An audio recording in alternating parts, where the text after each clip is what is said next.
Before the Milky Way feels like a map, it becomes a mood, a slow spiral of light, a quiet halo of unseen mass, a calm centre where countless orbits settle into place. Tonight's journey drifts through spiral arms and stellar families. It glides along faint streams and soft dust shadows. It pauses near the deep gravity around Sagittarius A, then eases back to the wide dark edge where galaxies begin to share space. If this kind of cosmic sleep documentary belongs in the night tap, subscribe to Space Dreams documentary and turn on notifications for new long-form space voyages. Now the stars soften, the scale widens, and the Milky Way tour begins. A pale band of starlight stretches across a dark sky, and the brightness is uneven. Dark seams interrupt the glow as if a quiet river carries shadows inside it. The Milky Way is a barred spiral galaxy, whose disk spans about 100,000 light-years. A beam of light would need about 100,000 years to cross that width, like 100,000 winter seasons passing in order. The first scene holds the galaxy edge on. The disk appears as a thin, luminous lens. A thicker swelling rises near the centre, and the glow fades toward the outer rim. A narrow, dark lane runs along the midline. It looks like a crease in soft cloth, yet the crease is made of matter. Dust is tiny grains that block and redden starlight. The darkness is not empty space. It is a veil laid over crowded regions. This is the first key to touring a galaxy from within. The view is not a single overhead picture. Near stars scatter across the foreground, while distant stars gather into a mist of points. The band thickens toward the centre, because the line of sight crosses more of the disk. The same line of sight crosses more dust as well. Light behaves as a traveller in fog. Shadow can mark density as clearly as glow. Along the band, brightness comes in patches. Some patches look granular, like fine sand poured into a shallow groove. Other patches blur into smooth haze with no sharp boundary. Two ideas unlock at once. Nearby parts of the disk show as separated stars. Farther parts blend because countless points lie too close to separate cleanly. A limit appears here without drama. Depth cannot be read directly from crowded light. Distance must be inferred from how starlight dims and reddens. A quiet payoff follows from that limit. The Milky Way is seen through itself. The disk is a rotating layer, and every sightline cuts through layers of different thickness. A small change in dust can mimic a large change in distance. The dark seams therefore matter. They are physical structures, not gaps where stars are missing. The disk has layers that soften into each other. A thinner layer holds much of the cold gas and dust. A thicker layer holds many older stars that wander above and below the plane. The boundary between layers is a gradient, not a wall. Starlight grows denser toward the mid-plane, then thins away from it. A scale shift becomes gentle here. A dust grain is smaller than a speck of ash. Many such grains together shape a band that spans the sky. One analogy steadies the image. The Milky Way is like a sheet of mist wrapped around a faint ember. The sheet is thin compared with its width, yet it carries most of what shines. The ember is the crowded centre where starlight piles up. The mist is not smooth. It carries streaks and knots. Those streaks are dust lanes, and those knots are star clouds and clusters. The pattern hints at spiral arms even before the arms are approached. In that region, motion is present even when the scene feels still. Every star in the disk follows an orbit around the centre. The orbits are not identical. Some are nearly circular. Some are stretched into gentle ovals. The shared result is a long-lived flattening. Rotation favours a plane. Gravity keeps the plane bound. The lens-like shape is not an illusion. It is a physical outcome of many paths repeating over immense time. Another payoff arrives through a simple link. The same dust that hides starlight also marks where new stars can form. Dust is mixed with cold gas, and both gather into clouds. Where clouds become thick, the background dims and the lane darkens.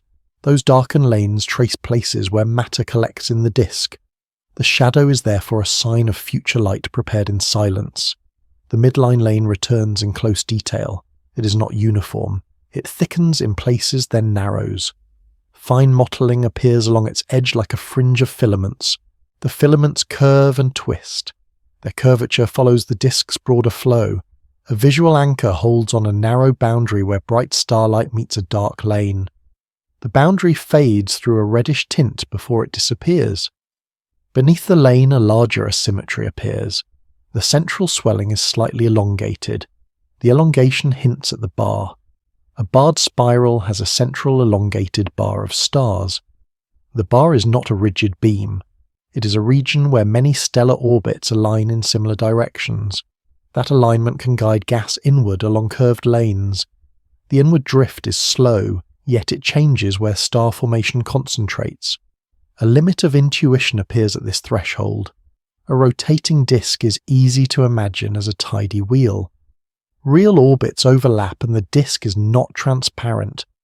Dust turns inner regions into a layered screen.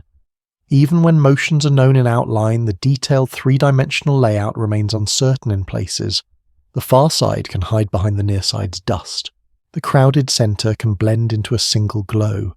The shape is therefore assembled from partial views and indirect signals. A final payoff settles in, and the tour gains structure. The disk supplies the band and the lanes. The central region supplies the swelling and the elongated bar. Beyond both, a faint envelope stretches outward. Unseen mass shapes its motion. At the heart of the center, a compact dark mass sits in the deepest gravitational well. Its presence is revealed indirectly by tight orbits and by hot gas close to the core. Later sections approach that region and name it as Sagittarius A star. For now, the opening rests on one steady idea. The galaxy's light is shaped by dust and by perspective from within a thin rotating disk.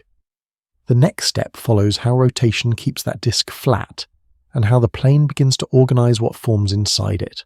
The Milky Way's band looks quiet, yet the quiet shape comes from constant turning. Rotation spreads matter into a plane, and that plane becomes the disk's simplest signature. A slow overhead view forms a single scene.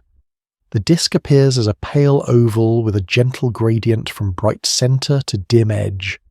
A thin midline looks sharper than the glow above it. Faint speckling hangs on both sides like mist that never fully clears. In that region, light behaves as a tracer of where matter spends most of its time. A galaxy becomes flat because spin resists a straight fall inward. Angular momentum is spin carried by moving mass. A swirl in shallow water keeps circling instead of sinking at once. Silt settles into a broad layer while the swirl persists. Spin therefore shapes where material can gather. In the Milky Way, gas does not keep every random jolt. Clouds meet and compress, and some motion turns into heat. Heat leaks away as faint radiation, and the gas loses part of its disorder. The remaining motion is mostly sideways around the center. Over long time, that difference turns a puffy cloud into a disk. The settling is not sudden. It is a long drift toward the plane where gravity and spin balance most cleanly. An edge-on view returns and holds steady. The disk looks like a luminous lens with a narrow dark seam along the midplane. The seam is dust and the lens is stars that orbit within a thin layer. The boundary is soft rather than sharp. Brightness fades upward through a thickening haze, then becomes sparse points. That fade is a real thickness, not a simple illusion. The disk can be thin and still be restless. Stars drift above and below the midplane as they orbit. The paths form slow rises and falls that repeat for ages. The disk stays flat overall, yet many strands wander briefly away from the plane. This is how a thin, bright layer can sit inside a thicker, dimmer glow. Older stars often carry larger random motions. They spend more time away from the midplane and their light spreads into a thicker band. Younger stars often stay closer to the seam, and their light keeps the lane crisp. A scale shift settles in gently. A single star completes an orbit in deep time, yet its vertical wandering remains small by comparison.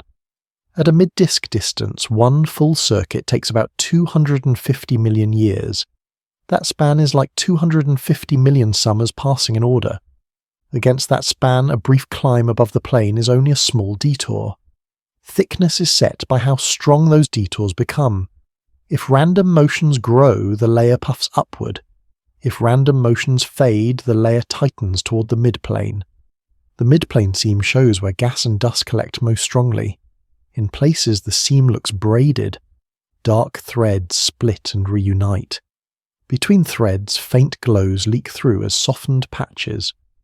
Those patterns show that the disk is layered and uneven on many scales. Speed changes with radius, and that change shapes the layering. Differential rotation means inner orbits finish sooner than outer ones. Near the center, paths loop faster through tighter arcs. Farther out, the same turning stretches into slower sweeps. A feature in the disk is not carried as one rigid plate. It is pulled and sheared as neighbouring rings slide past. A long dust lane curves inward and becomes the main scene. The lane narrows, then broadens again. Its edge is ragged and small notches bite into it. Those notches mark pockets where clouds gather and thin out. The lane's curvature hints that the inner side moves ahead over time. Shear can stretch patterns, yet it can also help concentrate gas into lanes. Gas is able to lose energy through collisions, and that allows it to settle into denser strips. Denser strips raise contrast by making dust lanes darker. Contrast makes the disk readable from within, even when depth is uncertain. At this distance, the midplane feels like a shoreline between glow and shadow. The shadow is not empty. It is a layer where grains scatter and absorb light and where gas gathers. Scattering softens bright regions into halos. Absorption carves dark seams that feel like cuts in the glow. Both effects are strongest along the plane because the path crosses more material. Perspective and physics therefore point the same way. The plane looks brighter because more stars lie along the sight line. The plane looks darker in parts because more dust lies there as well. The same geometry amplifies both glow and concealment. A limit of observation appears in the centerward direction. Motion cannot be watched through a full orbit because the timescale is too long. Only small arcs of change accumulate within any short span. Depth is also uncertain in crowded regions because many stars overlap along the line of sight. Light can be dimmed by distance or by dust, and the two can imitate each other. Some motion remains hidden because only one component of velocity imprints on light at a time. Another component hides in sideways drift across the sky. The full three-dimensional flow is therefore pieced together indirectly. Small position shifts become vanishingly tiny at great distance. Even large speeds can look like stillness when the background is dense. That limit explains why the disk is described in layers and averages. A final scene holds on the outer rim where the disk fades. The rim is not perfectly flat. It shows a slight warp like a broad wave lifting at the edge. The lift is gentle and wide, and it returns toward the plane farther around the rim. The shape hints at slow tides from the galaxy's surroundings. Even a disk shaped by rotation remains sensitive to what lies beyond it.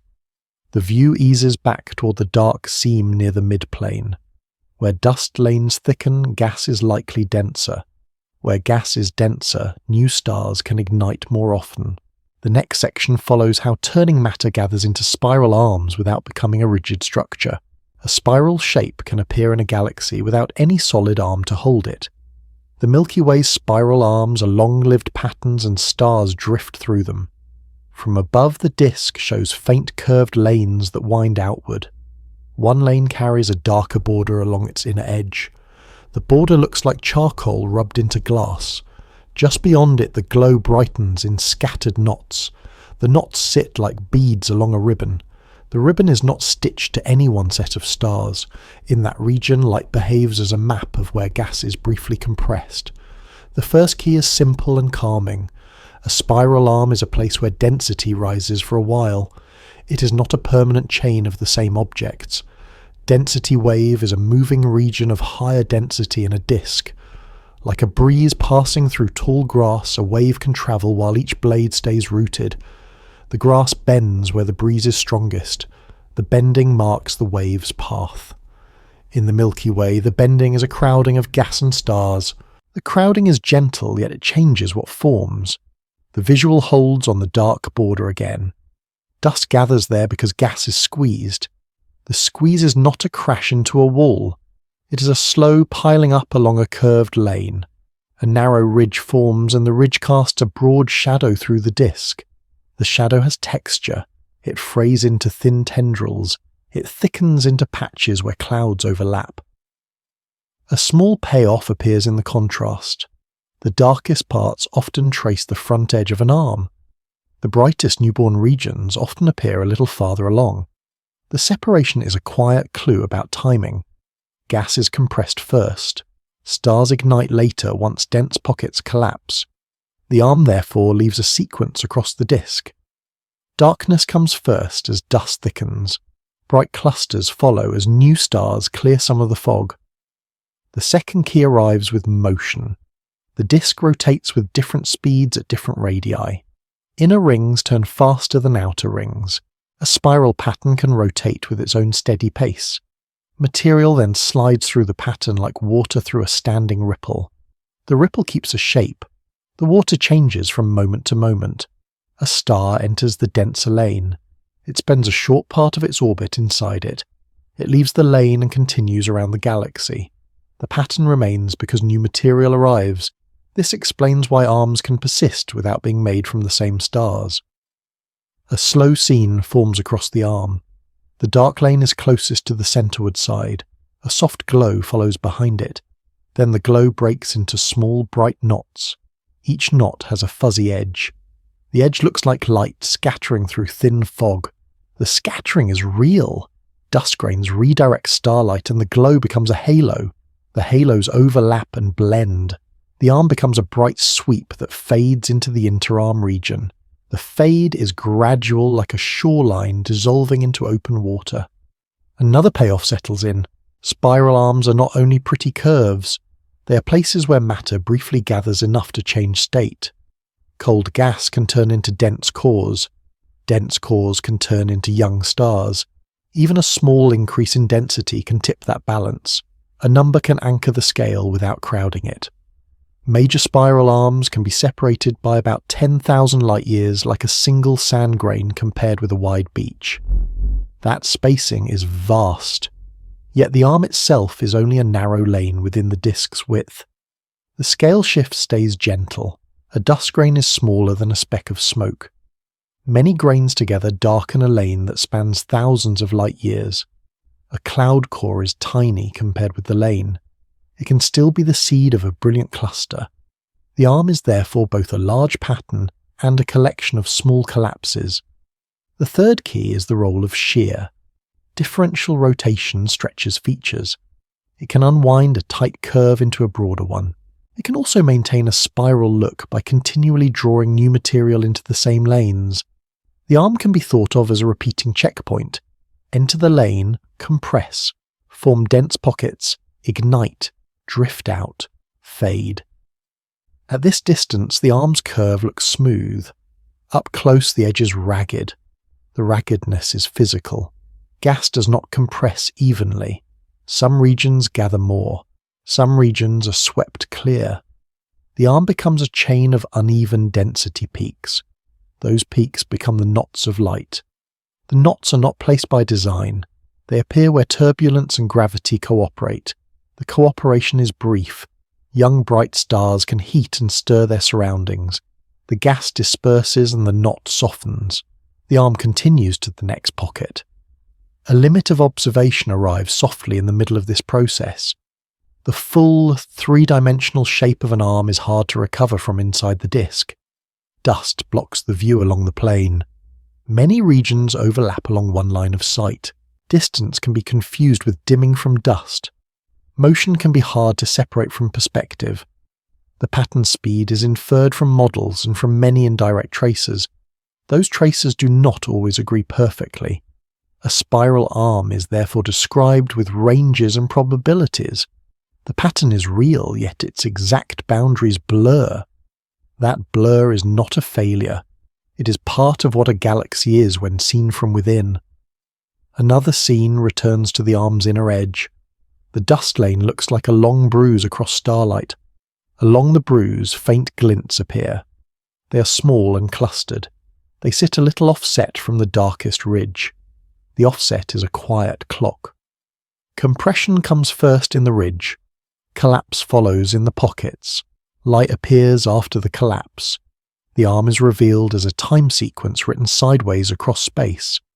The sequence helps explain why some arms look sharper than others. A stronger compression makes a darker lane. A darker lane makes a cleaner boundary. A cleaner boundary makes the arm easier to trace. In regions where compression is weaker, the arm looks softer. It can dissolve into a flocculent patchwork of fragments. The disc still rotates. The pattern still exists, yet it is less crisp. A final payoff settles in with no urgency. Spiral arms are not separate structures laid on top of the galaxy. They are part of how a rotating disk organizes gas and light. The next step can move from the grand arm to smaller features within it. In quieter stretches between arm spurs and short bridges appear. Those local lanes become a calmer waypoint before the tour leans inward again. Between two broad spiral lanes, a quieter bridge sometimes appears. The Milky Way carries short spurs between arms, and they show how the disk keeps its pattern, while matter keeps moving. From above, two pale arcs curve through the disk like wide sweeps of haze. A narrower streak runs between them at a slant. It is dimmer than either arc. It is sharper along one edge where dust gathers into a dusky boundary. The streak begins close to an arm, then leans away across a darker gap. The scene holds long enough for texture to appear. The boundary is not a clean line. It frays into thin tendrils of shadow. Small notches bite into it, then soften and vanish. A spur is not a third major arm. It is a short lane where gas and dust gather for a time, then disperse. The disk can therefore show bridges and branches without changing its overall spiral plan. At this distance, light behaves as a tracer of density. Where dust thickens, the background dims. Where gas thins, the background returns as a granular haze of distant stars. A spur begins as an irregularity along an arm's edge. The arm's border is uneven. It has scallops where clouds pile up and hollows where they thin. Differential rotation means inner rings turn faster than outer rings. That difference stretches imperfections. Stretch pieces become filaments that angle away from the arm. A spur resembles a narrow shard pulled from the edge of a drifting ice sheet. The ice sheet stays broad and continuous. The shard stays aligned with the flow, yet it separates into its own strip. In a galaxy, the broad sheet is the arm's denser lane. The shard is the spur's thinner lane. This clarifies why a spur can look related to an arm without being as bright.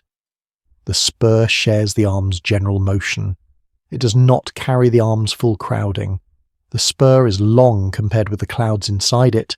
It is short compared with the galaxy. A typical spur can extend about 3,000 light-years, like the width of a wide ocean basin. That single number steadies the scale.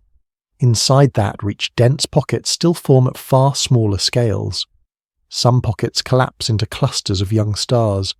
Their light is concentrated into compact knots. The knots sit along the spur's dim lane like small glints on dark stone. Each knot has a soft rim. The rim is a halo where dust scatters starlight into a faint glow. A slow, visual anchor forms around one knot. The core is sharp and bright. Around it, the halo fades outward through a smooth gradient. The gradient dissolves into the surrounding haze. The placement of knots is uneven. The unevenness hints that compression is patchy. Gas does not gather as a uniform tube. It gathers where turbulence and gravity briefly cooperate. Turbulence is chaotic motion in gas. Like drifting snow in a gust, it builds dense drifts beside thin clearings. In a galactic lane, those contrasts become cloud cores and short filaments. Shear then stretches the filaments into longer streaks. The spur therefore holds disorder and order at once. In some places, the lane guides gas away from an arm. In other places, it guides gas back toward the arm. The direction depends on local flow. The spur is a corridor rather than a one-way channel. The scene widens again. The spur's dust boundary breaks into segments then reconnects. Some segments look like slanted bars of shadow.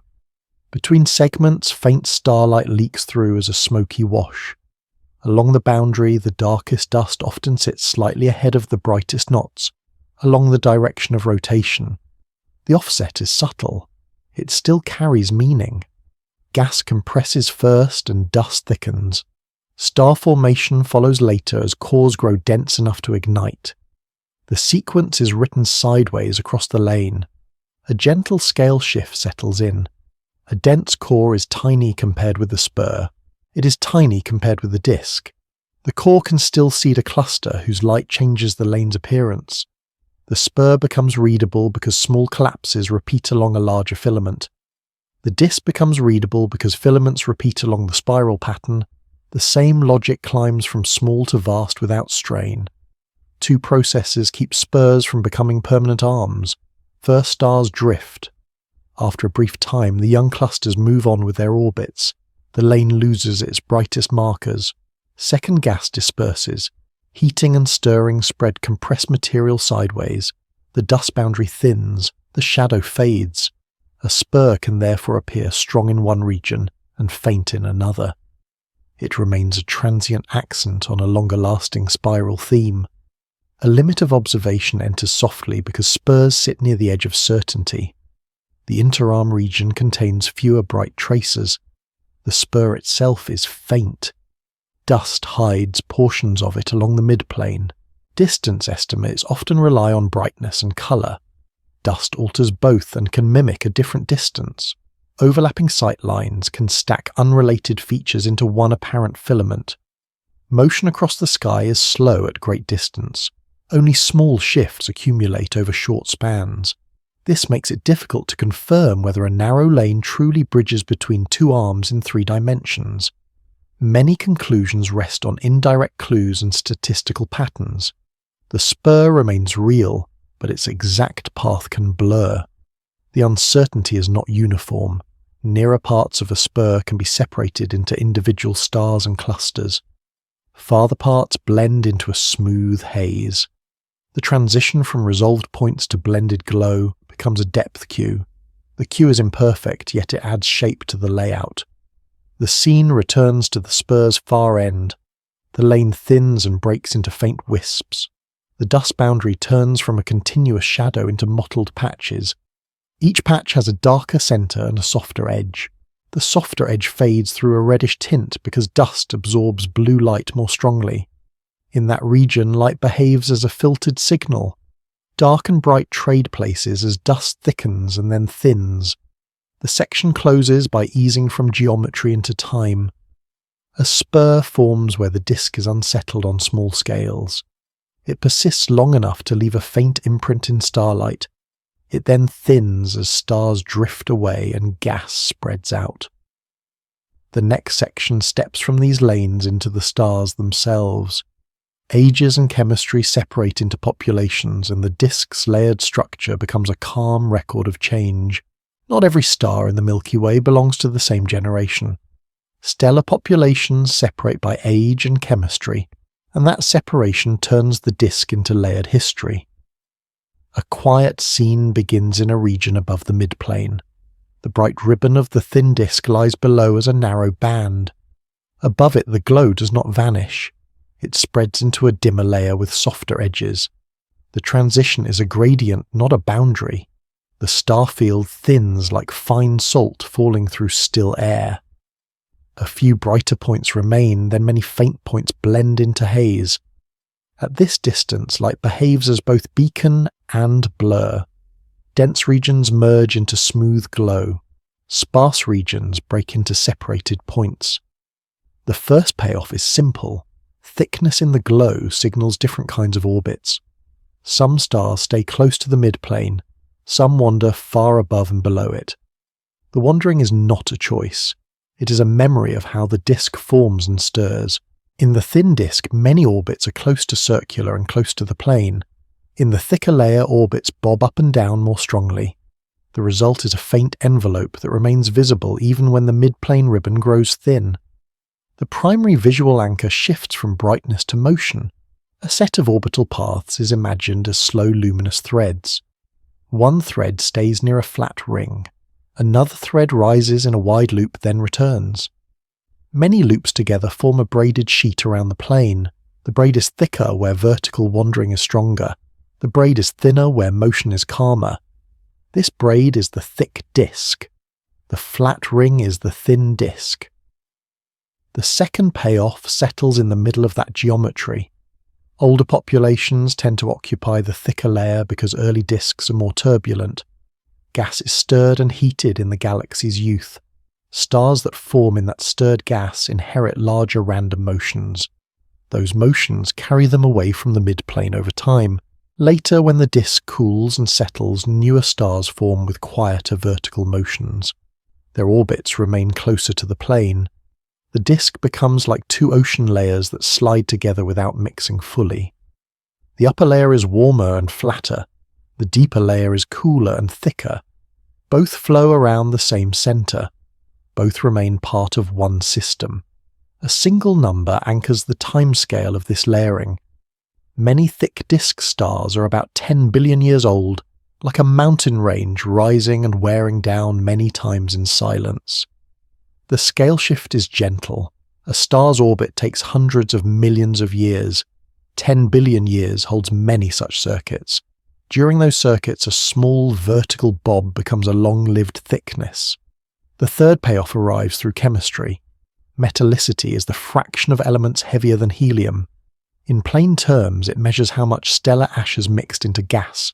Like tea that grows darker after many steeps, gas becomes richer in heavy elements over time. Stars lock that mixture into their atmospheres when they form. Later, the mixture remains as a chemical fingerprint. This makes populations readable even when ages are hard to measure directly. In the thinner layer near the midplane, many stars carry higher metallicity. In the thicker layer, many stars carry lower metallicity. The difference is not absolute. It is a tendency layered through space. A slow scene holds on a faint color shift in starlight. Some stars appear slightly redder from dust. Others appear redder because they are cooler. The two effects can overlap. The overlap leads to a limit of observation that stays calm and specific. Age cannot be read from a single star by sight alone. Distance dims light. Dust reddens light. Temperature changes color. Crowding blends many points into haze. Even chemical signatures can be softened when signals are faint and blended. Much of the disk is therefore mapped with indirect inference. Models connect color and brightness to likely ages. Spectral lines connect starlight to likely composition. The results are strong in the average. They can be uncertain in any single crowded region. The fourth payoff follows from that limit. Even with uncertainty, the thick and thin layers remain distinct in their overall patterns. The thick disk is puffier. It extends farther from the plane. Its stars tend to be older and chemically simpler. The thin disk is flatter. It hugs the dustier mid-plane. Its stars tend to be younger and chemically richer. The distinction helps explain why the mid-plane looks both bright and obscured. The bright part comes from many stars concentrated in a thin layer. The obscured part comes from dust mixed with gas in that same layer. The thicker layer sits above much of that dust. It can therefore appear as a smoother glow with fewer dark seams. Physical detail deepens the scene. The thin disk's brightness falls quickly with height. The thick disk's brightness falls more slowly. The fall is continuous. It resembles the way a sound fades with distance, yet the fade is set by where orbits spend time.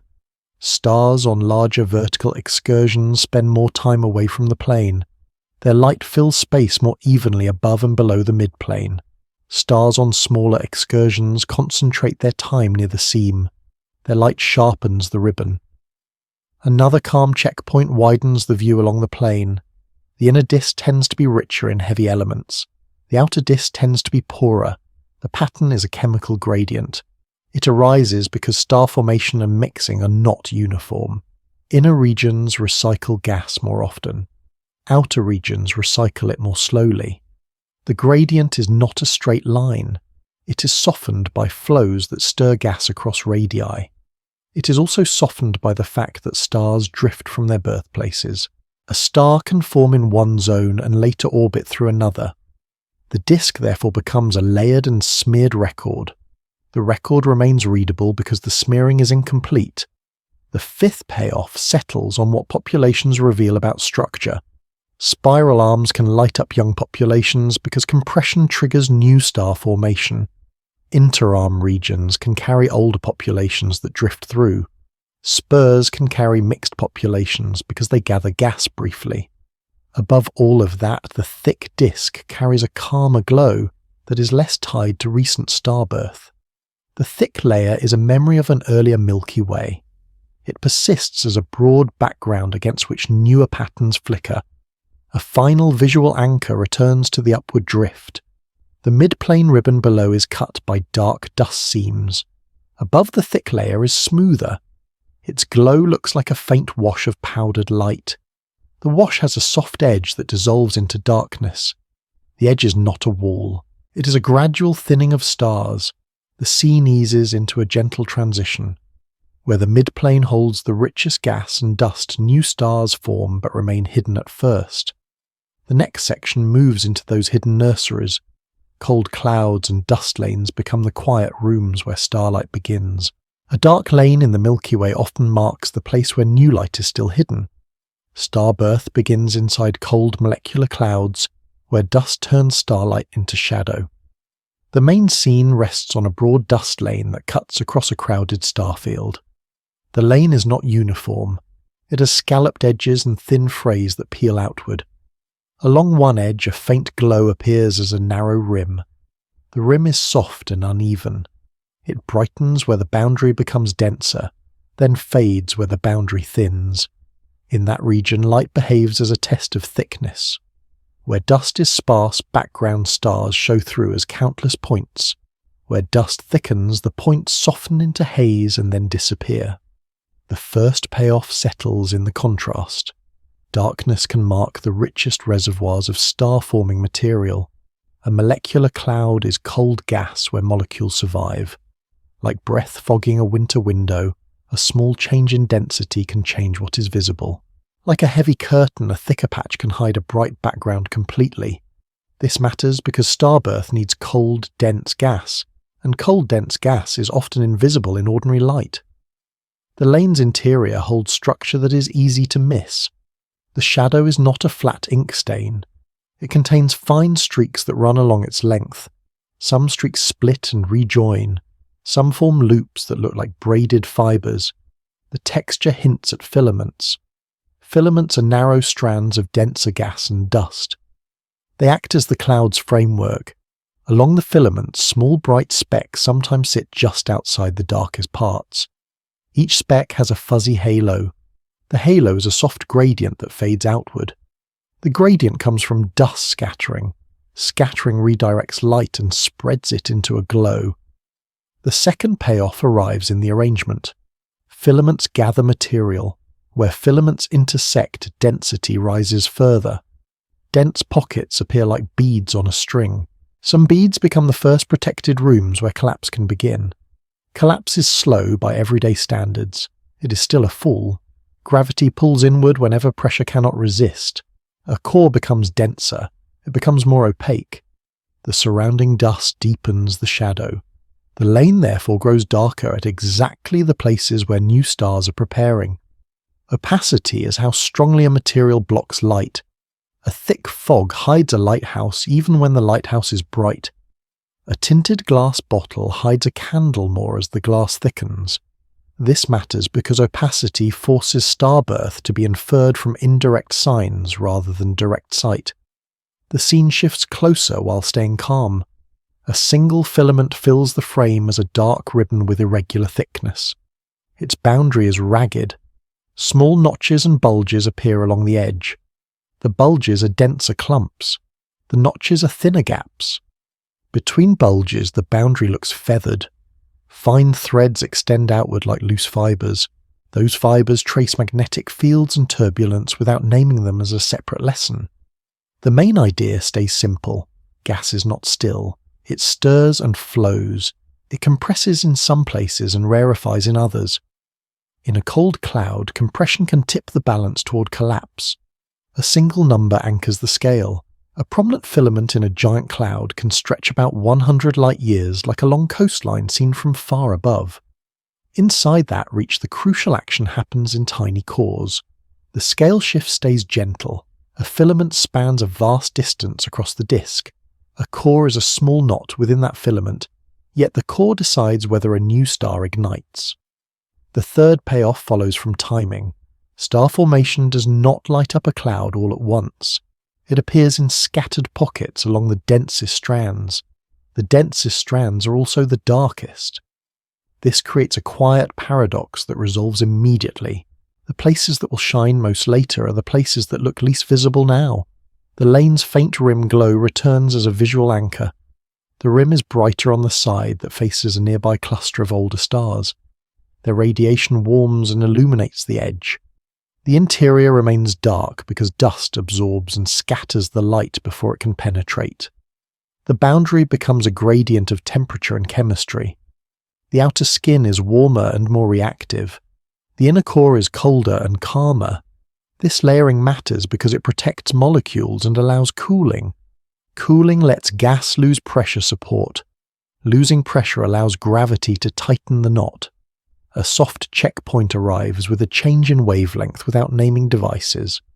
Longer wavelength light passes through dust more easily than shorter wavelength light. In principle, a glow could appear where ordinary starlight fails. In practice, even longer wavelength light can be blocked in the densest cores. The limit of observation becomes clear and specific. The densest stages of collapse are hidden because opacity rises exactly where density rises. The timeline is also difficult to watch directly. A core's change is slow across a single lifetime scale.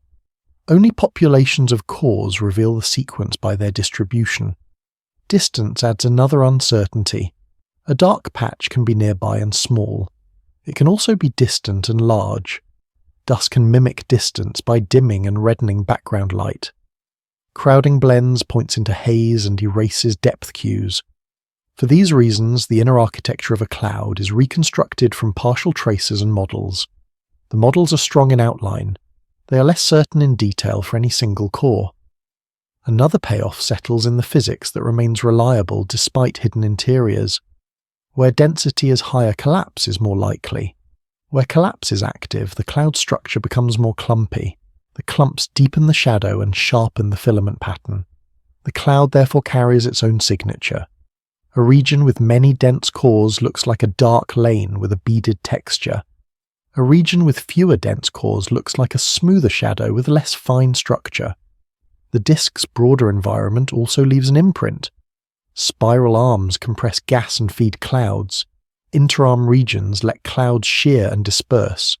Spurs bridge these conditions and produce mixed patterns. The cloud is not separate from the galaxy's flow. It is one stage in that flow. A slow scene widens to include neighbouring lanes. Several dark streaks run roughly parallel. Between them, faint starlight returns as a dusty glow. The lanes curve gently following the disk's rotation. At this distance, the galaxy's large shape and the cloud's small knots appear in the same frame. The scale shift becomes a quiet comfort. A single dust grain is far smaller than a mote of smoke. Many grains together can hide a cloud. Many clouds together can outline an arm. The arm's outline can shape where the next generation of stars appears. The section closes with a gentle transition that does not open a new mystery. When a core finally ignites radiation, and winds can disperse the surrounding dust and gas, the cloud's hidden chemistry then mixes outward into the disk. The next section follows that mixing and the slow enrichment that turns one generation into the next. A faint shift in colour across the Milky Way carries a slow chemical story. Heavy elements spread through the disk because stars return altered material to the gas between them. The main scene forms around a hollow cavity in a cloud. The cavity is a darker pocket where fewer stars show through. Around it sits a thin shell of dust. The shell is brighter along one arc and dimmer along another. The bright arc has a soft rim that fades outward. The dim arc has a sharper edge that looks slightly scalloped. In that region, light behaves as a filter. Dust scatters some light into halos and absorbs some light into shadow. The first payoff appears in a simple link. The same dust that hides star birth also carries heavy elements. Tiny grains condense from cooled gas and lock in atoms like carbon and oxygen. Those grains drift within clouds and along lanes. When a cloud later disperses, the grains spread out as well. A galaxy therefore enriches itself by moving both gas and dust together. Enrichment is the increase of heavy elements in interstellar gas. Like silt released upstream, each release stains the flow for many bends. A bend may look clear at first, then slowly darken as fine material mixes in. In the Milky Way, the release comes from stars late in life. Some stars shed outer layers as gentle outflow. Some stars end in a rare stellar blast that flings material outward at high speed. The expelled gas cools. It mixes into surrounding clouds. The second payoff settles into cooling. Heavy elements radiate energy away more efficiently than hydrogen alone. Gas that cools more easily can compress more easily. Compression makes denser pockets. Denser pockets are where new stars begin. Enrichment therefore changes the next generation's starting conditions. The effect is quiet. It does not require a dramatic event. It accumulates with repetition across time. The bubble shell returns as a visual anchor. The shell's rim is uneven. It looks like a thin ring with small dents and thickened knots. Those dents mark places where the shell meets denser surroundings. The thickened knots mark where dust piles up. Inside the ring, the cavity looks smoother and more transparent. Outside the ring, the background becomes mottled by overlapping lanes. The ring is a physical boundary shaped by pressure and expansion. It marks where gas has been pushed aside and compressed. This is one way enriched material spreads. A blast or outflow creates a moving front. The front sweeps up surrounding gas. It gathers dust into a thin ridge. The ridge becomes a place where new dense cores can form later. Another payoff arrives in timing. The same expanding front both stirs the medium and seeds future compression. Mixing and triggering are not opposites. They are two outcomes of the same motion. At this distance, the scale shift becomes gentle and clear. A grain of dust is far smaller than a mote of smoke, yet the grains outline shells that span light years. Those shells sit inside spiral arms that span thousands of light years. The arm itself rides within a disk that spans the galaxy's width. The chain from tiny to vast remains continuous. A third payoff settles into gradients. The Milky Way is not chemically uniform. Inner regions tend to be richer in heavy elements than outer regions. The difference emerges because inner regions form more stars over time. More stars mean more returns of enriched gas. The return is mixed outward by flows, yet not completely. A calm scene widens to a long sweep across the disk. The midplane shows alternating dark lanes and faint glows. Along one direction, the glow looks warmer in tone. Along another, it looks slightly cooler and thinner. The shift is subtle. It is like a long beach where wet sand grades into dry sand without a sharp line. The physical detail is a smooth gradient rather than a boundary. The gradient matters because it shapes what kinds of stars form and how quickly clouds cool. Mixing is the process that tries to erase the gradient. Turbulence stirs gas and dust in eddies. Spiral arms compress and then release material. Clouds collide and shear apart. Each step spreads enriched gas into new volumes. Yet the disk's rotation also keeps regions partly separated. Material at one radius tends to keep orbiting near that radius. The result is a gradient that persists even while local patches become well mixed. Another payoff appears as a practical consequence. A star's chemical fingerprint reflects the gas it forms from. A region richer in heavy elements tends to form stars with more dust in their birth clouds. More dust can hide early stages more effectively. A region poorer in heavy elements can form stars in clouds that cool less efficiently. Cooling affects fragmentation. Fragmentation is how a cloud splits into many dense cores. With richer cooling, fragmentation can produce many smaller cores. With weaker cooling, cores can be fewer and larger. The section stays with the broad idea. Chemistry sets the ease of cooling. Cooling sets the ease of collapse. Collapse sets the pace of starbirth. A limit of observation enters softly and precisely. Chemical abundance is not seen directly as a coloured map in most regions. It is inferred from subtle features imprinted on starlight and from faint emission in gas. Dust can hide the very regions where enrichment is most active. Crowding blends many stars into one glow and weakens individual signatures. Distance and dust can mimic each other by dimming and reddening. Mixing times are also difficult to pin down. The flows are three-dimensional and patchy. A model can match the average gradient while missing local pockets. The true distribution can remain uncertain behind the veil of the midplane. Another payoff settles into what remains reliable. Even when local details blur, the galaxy's chemistry still shows a directional trend. Inner regions are often richer. Outer regions are often poorer. Regions with active star formation tend to enrich their surroundings more quickly. Regions with quieter histories change more slowly. The bubble shell offers one more calm lesson. The shell is a mixing interface. It gathers material into a thin layer. It also injects motion into nearby gas. The interface spreads enriched atoms into new clouds. The interface also leaves a temporary ring-like boundary that can later dissolve. A single number anchors a timescale without strain. A large mixing cycle in the disk can take about 100 million years, like 100 million dawns passing in steady order. That span is long compared with a cloud's internal motions. It is short compared with the age of the galaxy. The scale shift comforts the mind. Small regions can change quickly. The overall gradient changes slowly. The section closes by easing from chemistry to structure. Enriched gas does not drift randomly. It follows the galaxy's gravitational lanes. As the tour moves inward, the central bar begins to guide gas along curved paths. The next section follows that guided flow, and the way in a structure reshapes where matter gathers. The Milky Way centre does not look like a simple round glow from every angle. A central bar reshapes inner orbits and guides gas into curved lanes. The main scene opens on the inner disk seen from above. A faint elongated glow lies across the centre, like a stretched candle flame.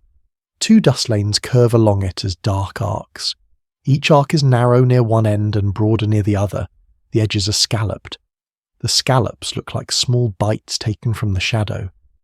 Between the arcs, a softer glow fills the bar's interior. It is smoother than the spiral arms outside. In that region, light behaves as a map of crowding. Where orbits overlap, brightness thickens. Where dust collects, brightness is cut into lanes. The first payoff is immediate and calm. The bar is not a rigid beam. It is a region where many stellar paths align into an elongated flow. Bar is an elongated concentration of stars in a galaxy's centre. Like a long eddy in a river bend, the flow can keep its shape while water keeps moving. The eddy guides floating leaves into curved tracks. In the Milky Way, the guiding is done by gravity. Gas clouds feel that gravity strongly because gas can collide and lose energy. Stars mostly pass through each other. Gas compresses and shocks. It gathers into lanes that trace the bar's influence. The dark arcs in the scene are those lanes. The second payoff arrives with a subtle asymmetry. The lanes do not sit exactly on the bar's centre line. They run slightly offset, then curve inward. The offset matters because it marks where gas meets changing orbital families. Some orbits in the bar are elongated and aligned. Other orbits are more circular and belong to the inner disk. Gas drifting inward can be forced to change its path. Where paths change quickly, gas compresses into a ridge. The ridge becomes a dust lane. The dust lane therefore marks a transition in motion. It is a boundary drawn by dynamics rather than by a wall. The scene moves closer to one lane. The shadow is deep and textured. It contains thin strands that run along the arc. It also contains knots where the lane thickens.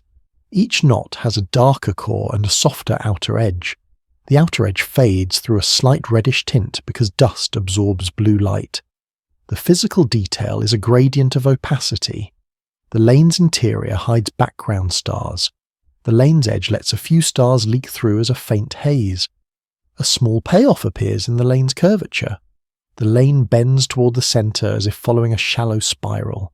That bend reveals how the bar can feed the inner regions. Gas does not fall straight inward. It slides along these curved tracks. Sliding lets it lose energy gradually. Losing energy lets it reach smaller orbits. Smaller orbits mean denser environments.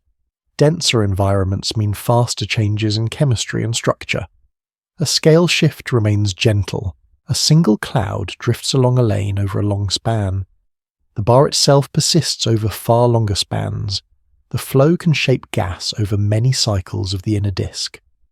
Another payoff settles into the idea of resonances without overloading terms. In a rotating galaxy, some radii match the bar's pattern speed in special ways. At those radii, orbits can pile up or change shape more easily. The result is an inner architecture made of preferred paths. These paths can form ring-like features. They can also form sharp corners where lanes meet. The scene now holds on a faint inner ring-like glow. It is not a perfect circle. It is slightly oval aligned with the bar. Along the ring, bright patches appear. Between patches, the glow is softer. The ring looks like a dim halo drawn with chalk then smudged. The physical boundary is a thin band of enhanced brightness with a darker interior. The next payoff is practical. Rings and lanes are gathering places.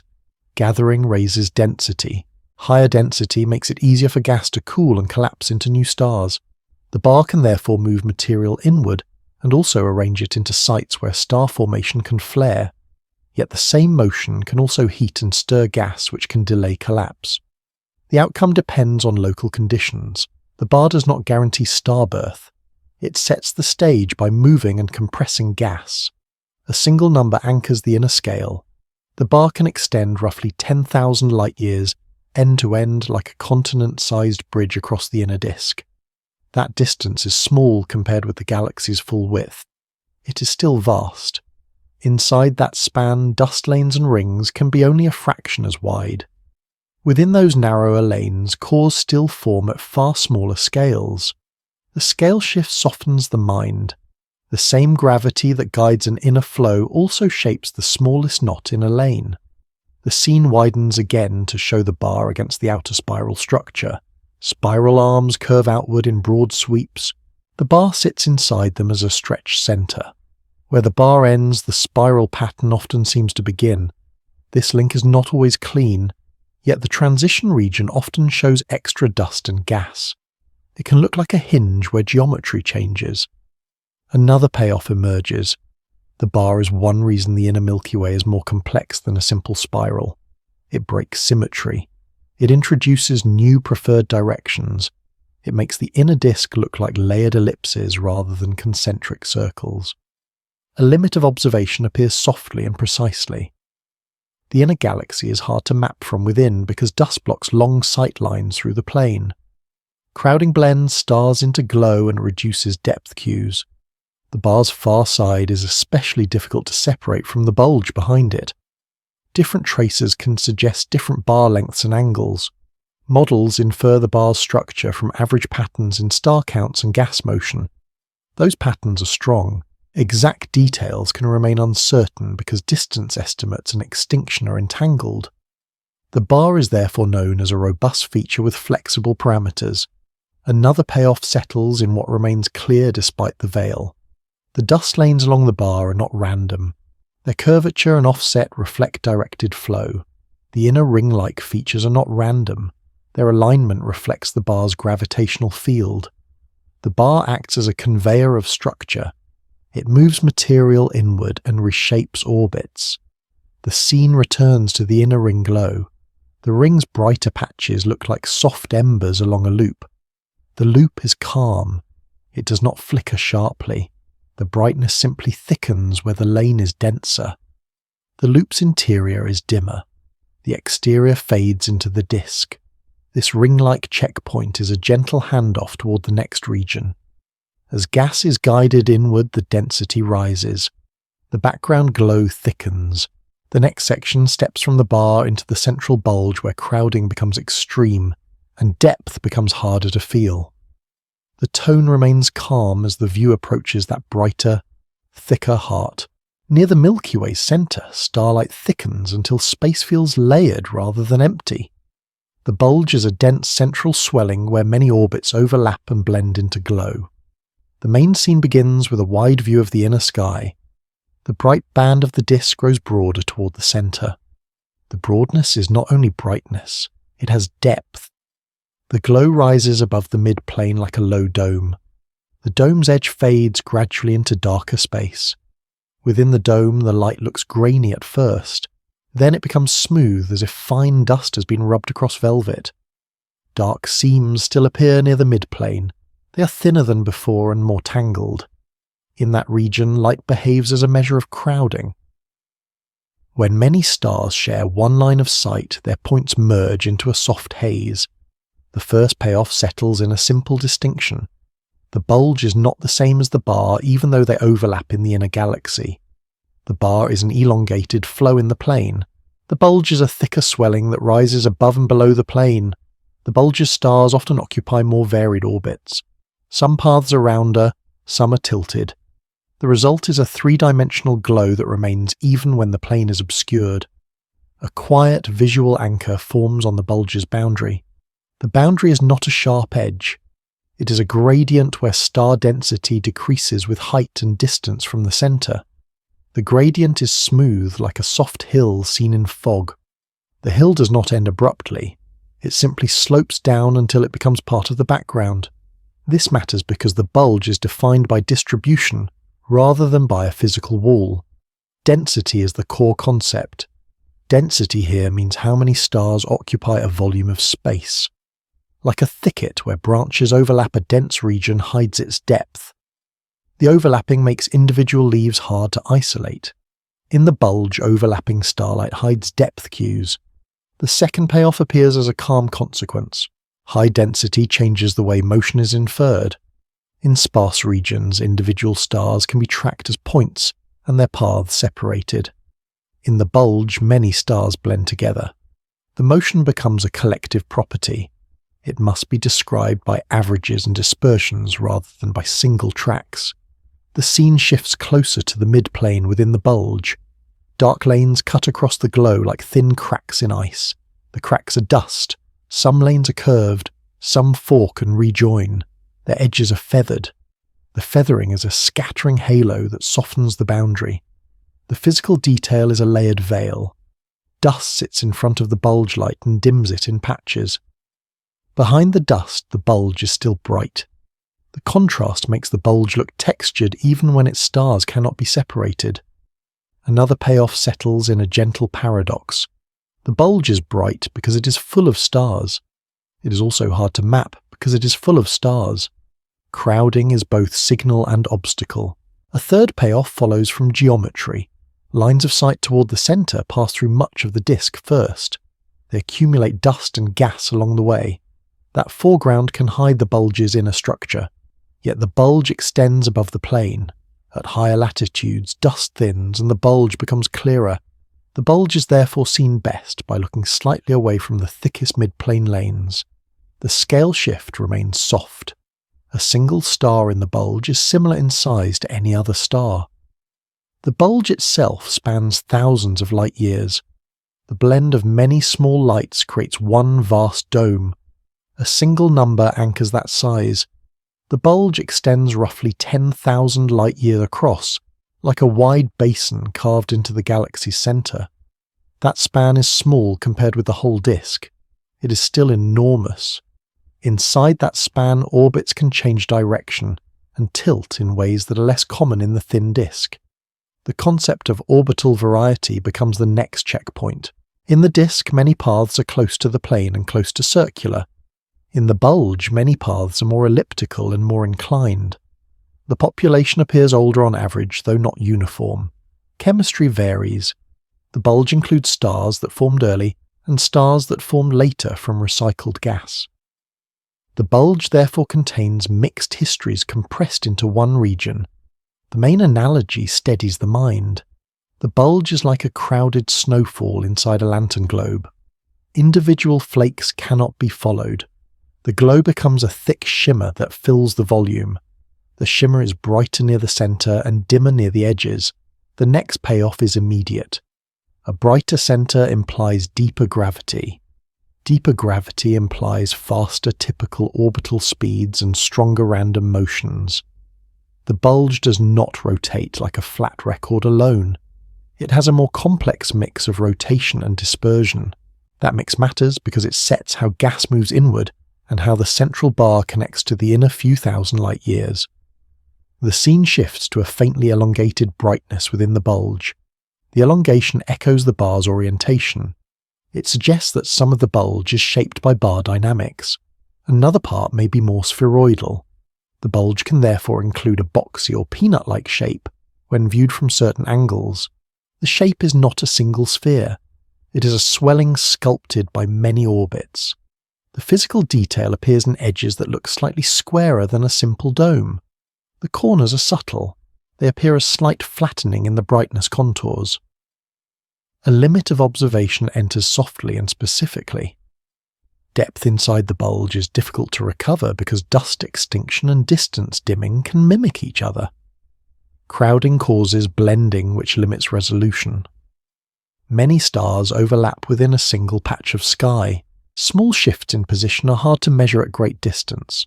Motions can be inferred statistically, but individual paths remain uncertain. Even the bulge's exact three-dimensional shape depends on models that assume distributions and symmetries. Those models are informed by many tracers, yet they retain uncertainty in the inner zones where dust is thickest. The limit is therefore a mix of opacity and resolution. It is not a lack of data alone. Another payoff settles in what can still be trusted. The bulge is dense. It rises above the plane. Its brightness contours fade smoothly outward. It sits inside the bar region and overlaps it. It helps funnel attention toward the deepest centre. The scene now holds on a gentle gradient from bulge to inner disk. The disk's dust lanes become clearer again as the view lowers toward the plane. The bulge's smooth dome sits above them as a background wash. The wash is calmer than the sharp lanes. This calm wash hints at older populations and higher dispersion. The lanes hint at gas flows and younger activity nearer the plane. A final visual anchor returns to the dome's edge. The edge dissolves into darkness without a line. It leaves a sense of a volume filled with faint light. The transition is soft and steady. The section closes by easing the view inward by one more step. Inside the bulge, the gravitational well deepens further, and gas can gather into tighter rings and streams. The next section approaches the very centre, where the most compact masses inferred from rapid orbits and hot gas close in. The tone remains gentle as the scale tightens towards Sagittarius A star. At the Milky Way centre, brightness gathers without showing a surface. Sagittarius. A star is a compact black hole whose gravity sets the innermost rhythm of the galaxy. The scene begins as a tight region of faint glow inside the bulge's haze. A dark core sits at the centre of that glow. Around it, a thin ring-like band appears as a soft ellipse. The band brightens in a few segments and dims in others. Its outer edge fades through a smooth gradient. Its inner edge drops more sharply into darkness. In that region, light behaves as a tracer of heat and motion rather than a lamp on a solid object. The first payoff settles in what the dark centre means. The darkness is not a hole in the star field. It is a place where luminous material is sparse and where light is strongly redirected by gravity. A black hole is a region where gravity prevents light from escaping. Like sand sliding down a steep funnel, matter can spiral inward while the funnel itself stays unseen. The funnel shape is not a surface. It is a pattern of motion imposed on passing material. This matters because the centre is known by what moves around it, not by a visible body. A slow visual anchor returns to the ring-like band. The band looks like a thin ribbon of warmth suspended around a darker centre. Its brightness is uneven. The unevenness suggests clumps in the flow. Some clumps smear into short arcs, as if stretched by differing speeds. The stretching is a physical detail of shear. Inner paths circle faster than outer paths. That speed difference elongates bright patches into curved streaks. Another payoff arrives with scale. The mass of Sagittarius A star is about 4 million times the Sun's mass, like many grains forming a single dune compared with one grain. The number is immense. The centre can still be smaller than many familiar stellar neighbourhoods. The scale shift stays gentle. A single star is a point of light. 4 million suns worth of mass can hide behind one compact region. The gravity near that region shapes everything that passes close, even when the source remains unseen. The scene draws closer to the ring's inner boundary. The boundary looks like a soft cliff in brightness. The glow drops into a darker hollow. The hollow is not perfectly black. It holds faint misty light that changes slowly across the ring. The mist is warm gas and dust that radiate in longer wavelengths. The gas is thin compared with a cloud in the disk. It is still dense enough to glow when heated. This is where the second concept becomes clear. Accretion flow is gas spiralling inward under gravity. Like leaves circling in a windless courtyard, material can loop again and again before drifting closer to the centre. The looping is calm. It does not require violence in every moment. It only requires that energy is lost gradually through radiation and collisions. This matters because even a sparse flow can shine, and its shine maps the gravity that guides it. A small payoff settles into the ring shape. The ring is not a perfect circle, because the flow is not a perfect disk from every angle. Some parts are thicker, some parts are thinner. The thickness changes how light escapes. A thicker section glows more and also blocks more of what lies behind it. A thinner section glows less and lets deeper layers show through as faint haze. The physical detail is a layered torus. A torus is a donut-shaped ring of material. Like smoke curling around a hollow centre, the ring can be thick at the sides and thin at the top. The hollow remains present even when the smoke shifts. This matters because a ring-like glow can outline a central absence without revealing the boundary directly. At this distance, the mind may search for a surface and find none. That is the point. Event horizon is the boundary beyond which light cannot escape. Like a shoreline hidden by fog, the boundary cannot be seen as a line. Like a drain beneath dark water, it is known by the way nearby motion tightens and vanishes. This matters because the horizon is inferred from patterns not photographed as a wall.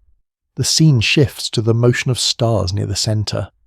Their points of light trace tight paths against the background haze. The paths are not drawn as lines. They are implied as repeated arcs through time. Some arcs are narrow and fast compared with the bulge's slow drift. The speed and curvature show a strong central pull. Another payoff arrives immediately. The central mass is compact because the orbits remain tight without revealing an extended cluster. If the mass was spread out widely, the orbits would differ. They would not stay as sharply curved near the same focus. The conclusion rests on geometry and repetition. It does not require a visible object at the focus. The visual anchor returns to the ring and dark centre.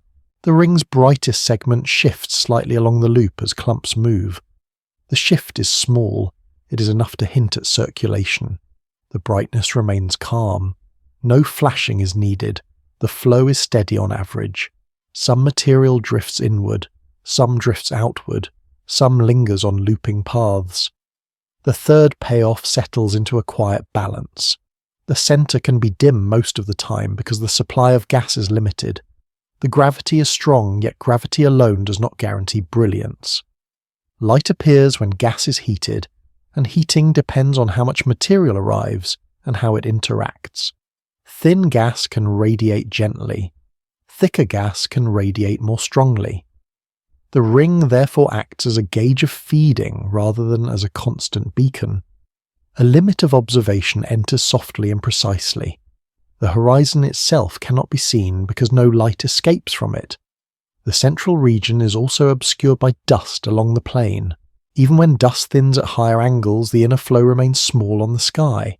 Fine structure can blur because the ring's size is tiny compared with the galaxy's distance. Many signals are indirect. Orbits are traced over time rather than watched as continuous tracks.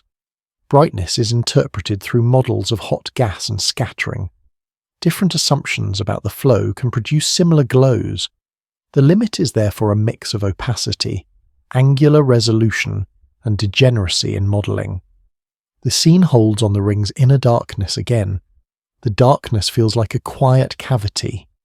Around it, the glow shows a gentle gradient from bright to faint. The gradient marks temperature changes and density changes across the flow. It is a physical layering. Hotter regions glow more strongly. Cooler regions fade into the background. The layering becomes a calm lesson. Even near a black hole, most matter is not a solid surface. It is a fluid with changing thickness. It can form sheets and filaments. It can form clumps that stretch into arcs. A new payoff settles into time. The ring's pattern can shift over hours and days. The central mass remains steady over millions of years. The scale shift is soothing. Small changes ripple through the flow. The underlying gravity stays constant. The Milky Way's centre is therefore both active and stable, depending on the timescale considered. The section closes by easing outward in thought. The deeper centre anchors the inner galaxy. Farther out, stars orbit in the disk with speeds that remain unexpectedly steady. That steady speed hints at mass beyond what light shows. The next section follows that outer motion, and the unseen weight that keeps the galaxy bound. A surprising steadiness appears when the Milky Way is traced far from its bright centre. Stars in the outer disk keep orbiting fast because much of the galaxy's mass lies in an unseen halo. The scene opens on a wide view of the disk from above. The inner regions glow strongly and look thick with light. Farther out, the glow thins into faint rings of starlight. Between rings, the background darkens and becomes smoother. A few sparse knots remain as pale smudges. At the very edge, the disk fades into a barely visible sheen. In that region, light behaves as an incomplete map. It shows where stars and dust are. It does not show all that gravity holds. The first payoff settles in a simple expectation. If most mass sat where most light sits, outer orbits would slow with distance. The farther a star drifts from the centre, the weaker the pull should become. Slower motion would follow like a fading ripple as it spreads. Yet the Milky Way does not follow that gentle fade. The outer motion stays high over a broad range. This is the clue that something else adds weight without adding light. The main visual anchor shifts to a calm set of concentric orbital lanes. Each lane is imagined as a thin circle of faint points. A bright knot drifts along an inner lane. Another knot drifts along a much larger lane. The larger lane is dim and wide. Its knot still keeps pace in a steady way. The motion does not slacken as much as a simple bright disk would suggest. The second payoff arrives in the name of the pattern. Rotation curve is orbital speed as a function of distance. In the Milky Way, that curve stays flatter than light alone predicts. Like a long swell crossing the open sea, the surface can look gentle while deeper water carries momentum. The swell does not require a visible engine at the surface. It is supported by mass and motion below. In the galaxy, the support comes from matter that does not shine. The core concept becomes clear without strain. Dark matter halo is an extended mass around a galaxy that emits little or no light. The halo is not a bright shell. It is a diffuse presence inferred from gravity. Like a tide that lifts water far from the shore, the halo's pull extends beyond the bright disk. This matters because gravity depends on mass, not on brightness. The scene returns to the outer disk and adds physical detail. The outer starlight is not smooth. It has faint scalloped edges and subtle warps. A ring looks slightly bent. One side of the disk seems to rise, the other seems to dip. Dust is thinner here, so the edge looks cleaner. The clean edge makes the slow warp easier to sense. The third payoff settles in that warp. Even in a warped disk, outer stars still keep a strong orbital pace. The warp changes the plane. It does not remove the need for extra mass. The halo remains the simplest way to keep outer motion steady, while the visible disk fades. A single number anchors the scale of speed in spoken terms. Outer orbital speeds are often about 200 kilometers per second, like covering the distance from Earth to the Moon in about half an hour. The number is rounded and calm. It is only a guide. It carries a quiet meaning. Even far from the bright center, motion remains swift. The scale shift stays gentle. A single star is a small point in a cold, thin region. Its orbit spans tens of thousands of light years. Its speed remains similar across a broad span of radii. The fourth payoff arrives as a consequence of that similarity. If speed stays similar while distance increases, the enclosed mass must keep increasing. This does not mean the disk holds more stars out there. The disk is fading. The added mass is largely invisible. The halo therefore dominates the galaxy's outer weight. The visual anchor becomes the halo's implied shape. Around the disk, an imagined volume of gravity extends like a faint wide atmosphere. The atmosphere has no glow. It is recognized only by what it holds in orbit.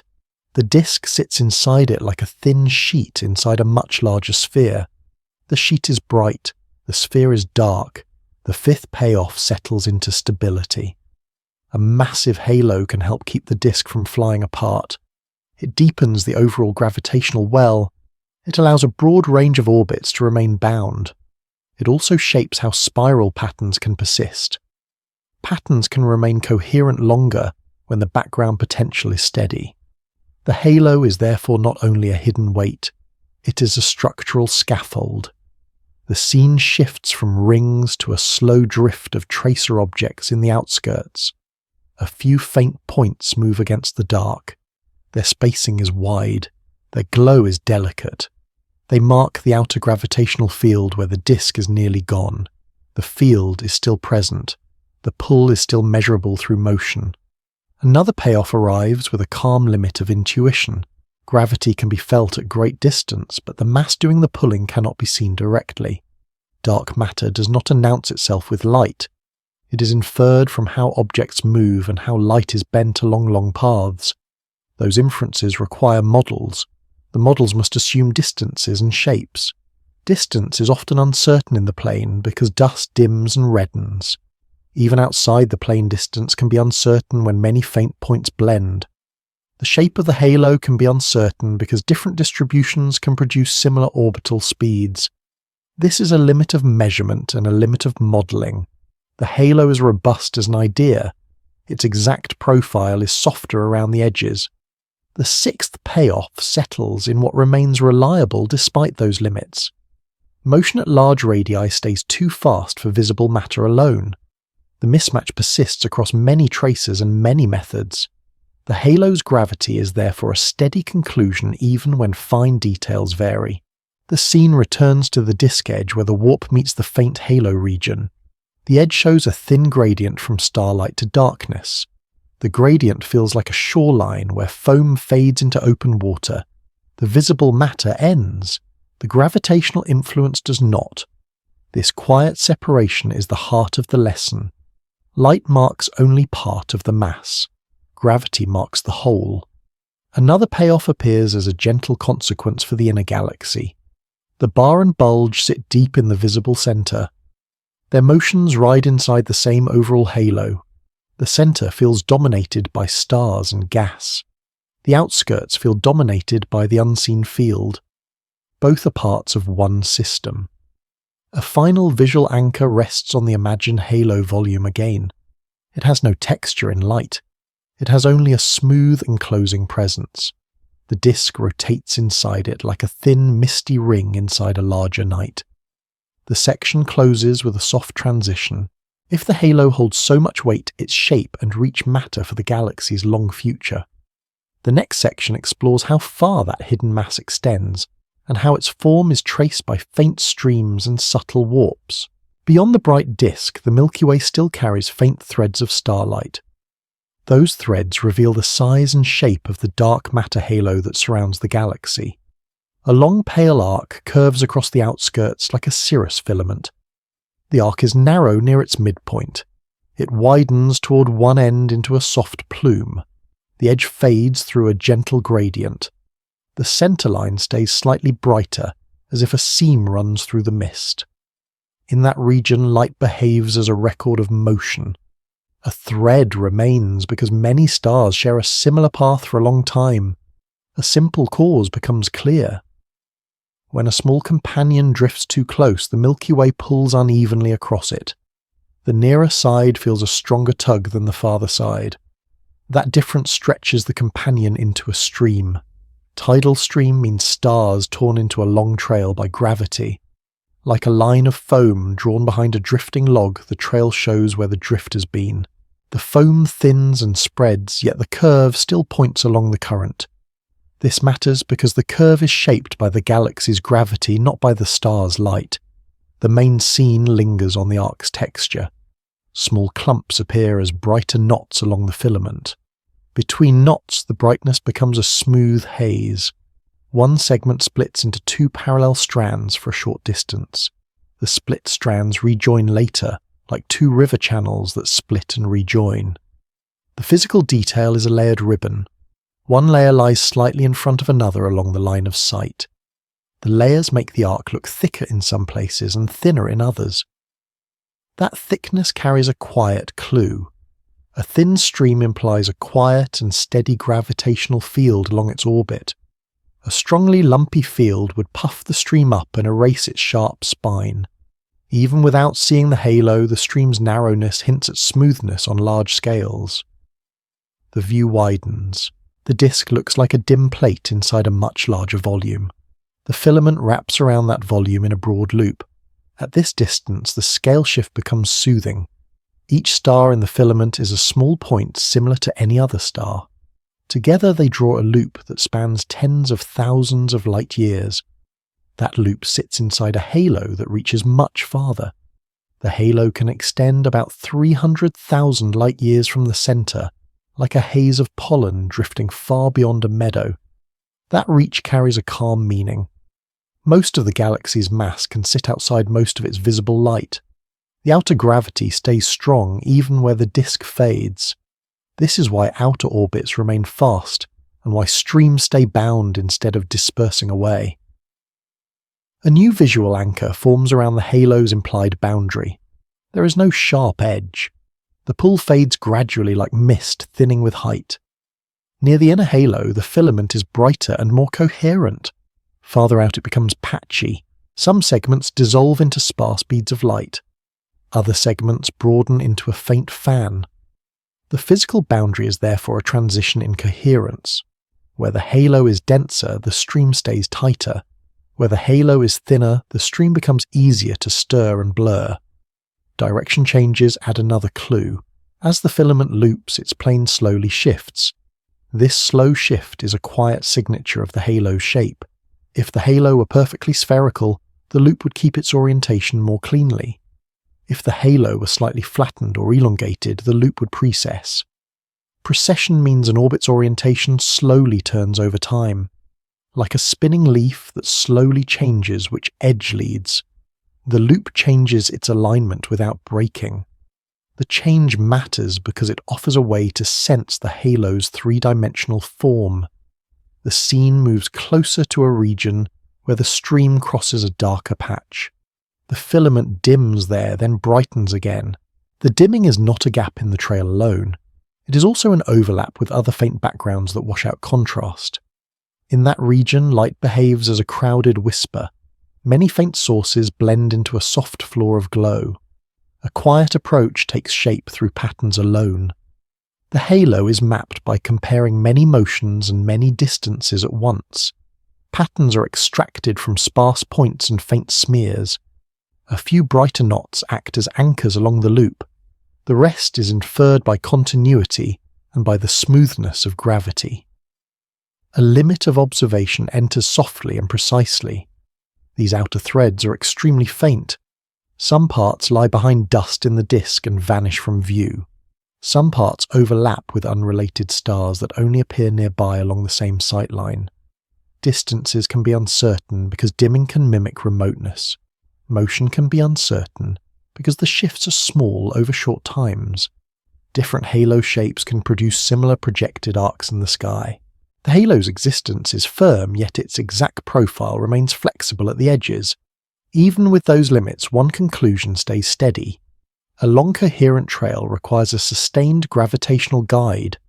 The guide must extend well beyond the bright disk.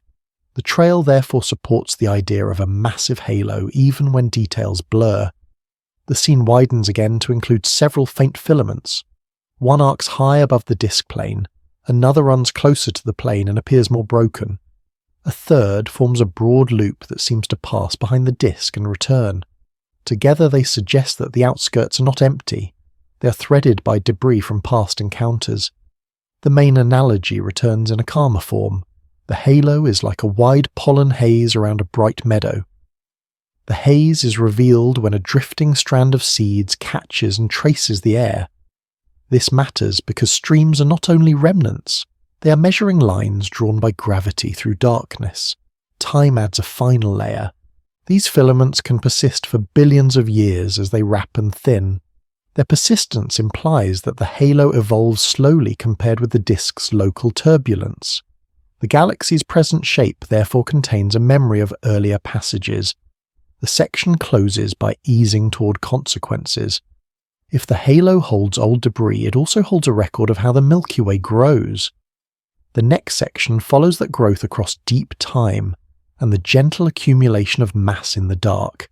A galaxy can look finished and still carry quiet evidence of how it is built.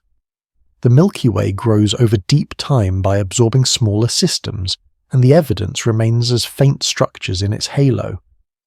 The main scene opens far above the disk. The bright plane is now a thin, pale blade. Around it lies a dim, almost spherical glow. Within that glow, several shell-like arcs appear. Each arc is a soft crescent. The crescents are nested at slightly different radii. Their edges are sharper on one side and more diffuse on the other. The diffuse side fades through a long gradient into darkness. In that region, light behaves as a fossil record. A smooth halo suggests long mixing. A sharp arc suggests a more recent disturbance that is not fully blurred. The first payoff settles in a simple idea. The halo is not only a container of dark matter, it is also a container of debris from earlier arrivals. Stellar halo means a diffuse population of stars surrounding a galaxy's disk. Like tree rings inside a fallen trunk, the halo keeps layered traces of different eras. Some layers are smooth and old, some layers are crisp and new.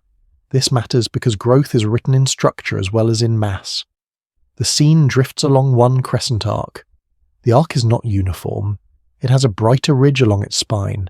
It has a softer skirt of scattered points around it. The ridge looks like a thin seam. The skirt looks like a faint fog bank. A physical detail stands out at the arc's boundary. The boundary is not a line. It is a narrow zone where density drops quickly, then declines slowly. The quick drop hints at an edge in phase space rather than a wall in space. A second payoff follows from that edge. When a small galaxy is pulled apart, its stars do not vanish. They spread along the orbit they once shared. Some parts of the spread form long streams. Some parts form shells where many stars reach similar turning points. The turning points are where orbits slow and reverse direction. Stars linger there slightly longer. That lingering makes a ridge in density. The arc is therefore a map of orbital timing. It is a record of where paths bunch up. The view widens to show multiple arcs at different angles. Some arcs wrap close to the disk, others rise high above it. Their orientations differ. Their overlaps create a lacework of faint curves. The third payoff arrives gently. Different arcs imply different accretion events. Each event arrives with its own orbit and its own tilt. Over time, the halo becomes a layered mix. Some debris becomes smooth and nearly symmetric. Other debris remains coherent for a long time. The longer it remains coherent, the more it can be used to sense the galaxy's gravitational field. A scale shift remains calm. Each star inside an arc is a small point of light. The arc itself spans tens of thousands of light years. The halo that contains the arc spans far more. A single orbit can take hundreds of millions of years. The assembly that creates the halo stretches across almost the whole age of the universe. A single number anchors that age. The Milky Way begins forming roughly 13 billion years ago, like a landscape shaped through many cycles of ice and thaw. The number is a quiet ceiling over everything in the scene. It is not the age of every star, it is the length of the full construction window. The scene moves closer to the halo's inner regions just above the disk. The faint glow becomes grainier. Small clumps appear as compact knots. Between knots, the background is a thin mist of unresolved light. The knots are slightly redder than the blue-white pinpoints that dominate some spiral arms. The colour shift is subtle. It suggests older populations and different chemistry. A fourth payoff settles in the meaning of colour and chemistry without strain. Metallicity is the abundance of elements heavier than helium in a star. Higher metallicity appears when generations of stars recycle matter. Like salt building up in a drying basin, heavy elements accumulate as time passes. This matters because chemistry helps separate older debris from younger disk populations. The scene lingers on a knot within a stream. The knot is not a perfect sphere. It is slightly elongated along the stream direction. Its core is brighter. Its edges dissolve into the filament like fibers separating from a rope. The physical detail is a gradient in density along the filament. The gradient hints at stripping that continues over time. Stars leave the knot in a slow leak. They populate the stream behind and ahead. Another payoff follows at once.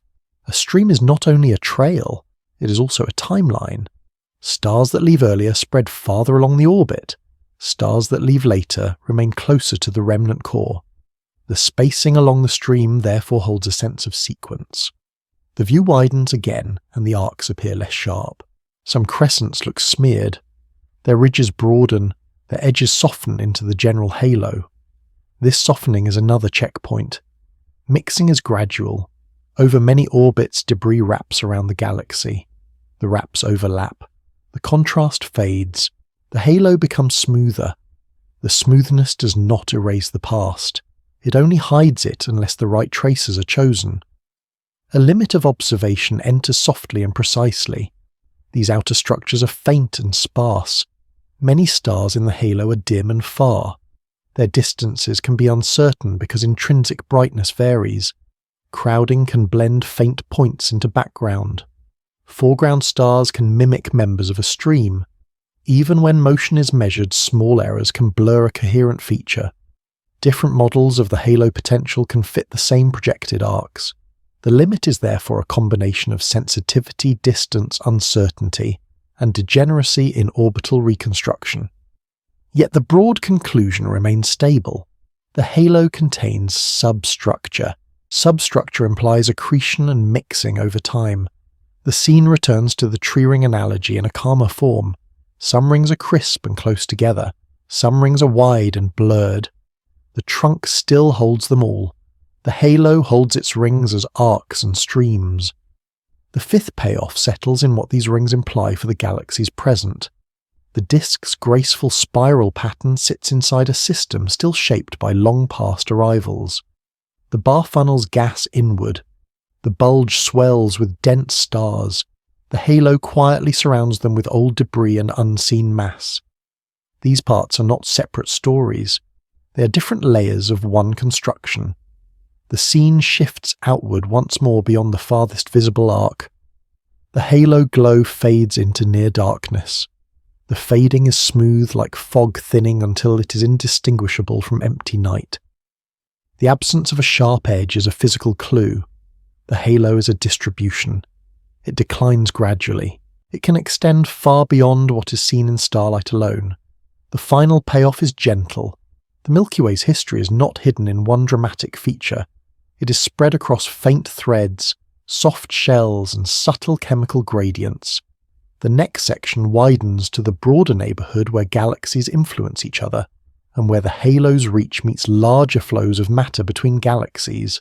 In the quiet space between galaxies, gravity draws lines that remain invisible until faint matter reveals them. The Milky Way already shares its outskirts with a nearby large neighbour, and the overlap shapes both halos long before any bright disks meet. The main scene opens on a wide darkness where two soft glows face each other across a vast gap. One glow is the Milky Way's outer halo, barely brighter than the background. The other glow belongs to the nearest large neighbour galaxy. Between them lies a dim band. The band is not a solid bridge of light. It is a subtle thickening of haze where the darkness looks slightly less empty. The edges of the band fade through a long gradient. A few thin threads of starlight curve near the band and then dissolve. In that region, light behaves as a careful hint. It shows where stars and gas are slightly more common. It does not show most of the mass that sets the shape. The first payoff settles early. When two halos approach their gravity fields overlap long before any collision of bright disks. Overlap means the outer pulls add together and reshape the paths of faint tracers. A gentle mechanism follows. A gravitational tide is the difference in pull across an object. Like two sand dunes with a low pass between them, the combined field creates a saddle where paths can drift and bend. The dunes do not need sharp edges. The pass exists because slopes meet. This matters because the halo shape is not isolated. It is part of a wider landscape of gravity. The scene drifts closer to the dim band. The haze gains texture. It shows a faint layering as if several translucent sheets lie along the same line of sight. A thin filament appears within the band. It is narrower at one end and slightly wider at the other. Its boundary is soft, yet a central spine is slightly brighter. The physical detail is a density ridge inside a broader gradient. That ridge suggests matter has been guided along a preferred route. The second payoff becomes clear. Even without direct brightness, gravity can guide where diffuse material settles and where streams are stretched. The halo is therefore not only a spherical envelope, it can be gently distorted into a shape that points toward neighbours. The next core concept arrives in plain terms. Intergalactic medium means thin gas that fills space between galaxies. Like a faint mist between valleys, this gas is present without forming a bright cloud. It can be warmed and stirred by motion through the combined field. This matters because gas can respond differently than stars. Gas can compress and heat. It can form smooth gradients that trace large scales. The main visual anchor lingers on a quiet front in that mist. It is not a shock with a sharp edge. It is a broad transition where the gas becomes slightly denser and slightly warmer. The front curves gently as if drawn by slow currents. It is smoother than the thin stellar streams. The smoothness is a clue. Gas spreads and mixes more easily than stars on long paths. Another payoff settles in that difference. Streams of stars keep narrow lines when the field is smooth. Gas forms wide bands and soft sheets. Together they sketch the same gravitational terrain in two different textures. The scale shift widens again. A single star is a point within a halo. The halo is a dim sphere around a disk. Two halos together form a paired structure across intergalactic space. The paired structure sits inside a larger neighbourhood of galaxies bound loosely together. Time becomes the main distance measure here. The two large galaxies draw closer over billions of years. The approach is slow and steady, with each orbiting the shared centre of mass. The single number arrives and anchors the next payoff. A close encounter is expected in about 4 billion years, like the time it takes a mountain range to rise and wear down into low hills. The number is rounded and calm. It serves only as a scale. It carries a quiet meaning. The current halo distortions are early signs of a much later meeting. The scene shifts from the wide band to the outer edge of the Milky Way's disk. The disk appears as a thin, faintly warped sheet. Above it, the halo light is grainy and sparse. Small knots sit inside the grain like soft beads. Some knots trail faint strands. The physical detail is an uneven boundary where the disk's last starlight gives way to halo scatter. The fourth payoff settles with a clear consequence. As the neighbour's tide tugs on the halo, old streams can be bent, new streams can be made, The outermost orbits can be stirred into slightly different planes. The changes are gentle. They accumulate over long times. The halo becomes a living archive of repeated small pulls rather than a single dramatic event. A limit of observation arrives softly and specifically. The intergalactic medium is extremely thin. Its glow is faint across most wavelengths. Much of it is seen only through small changes imprinted on background light. Those changes can be hard to separate from unrelated foreground material. Distances along the line of sight are uncertain when the gas is nearly transparent. Motions are also uncertain because the signals are weak and broad. Dark matter remains unseen and must be inferred from how tracers move in a combined field. Different halo shapes and different orbits can reproduce similar faint patterns in projection. The limit is therefore sensitivity confusion along the line of sight and model degeneracy. Even with those limits, the next payoff remains stable. The existence of extended halos is supported by many tracers. The mutual influence of neighbouring halos follows from gravity alone. The details vary. The broad picture holds. The scene returns to the dunes and pass analogy in a calmer form. Two dunes sit apart in a still wind. Between them the sand surface dips. A drifting grain tends to settle briefly in the low pass before moving on. In the galaxy, paired diffuse gas and faint debris can linger in the saddle of the combined field. That lingering does not require a bright bridge. It requires only a gentle shape in gravity. The consequences widen toward the future without sharp edges. When the close encounter finally arrives, the disks can distort into long tidal tails. The tails can curve like ribbons and then fade into the halo. Gas can be compressed and heated. New gradients can form. The central regions can deepen as mass rearranges. None of this happens at once. It unfolds over long intervals with quiet stages between. The section begins to settle back inward. The wide neighbourhood sets boundary conditions for the Milky Way's long story. The next section returns to the galaxy's calm centre and closes the tour with a soft, stable sense of scale. The Milky Way's grand spiral can feel distant until the tour returns to the quiet centre that holds the whole pattern in place. At this distance, the galaxy's motion is easiest to picture as countless orbits nested inside one shared gravitational bowl. The scene begins from far above the disk again. The spiral arms are now a faint pinwheel. The bright plane is a thin, pale streak. Near its middle, the light thickens into a smooth bulge. The bulge is not uniform. Its brightness rises toward the centre through a gentle gradient. The first payoff arrives in a calm plane statement. The centre is not a separate object. It is the place where many paths overlap and where gravity's shape becomes steepest. The camera drifts inward.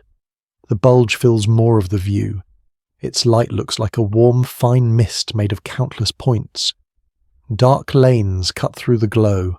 The lanes are not gaps in stars. They are shadows cast by dust suspended in the disk. The shadows have soft edges. They feather into brightness. In that region, light behaves as a filtered signal.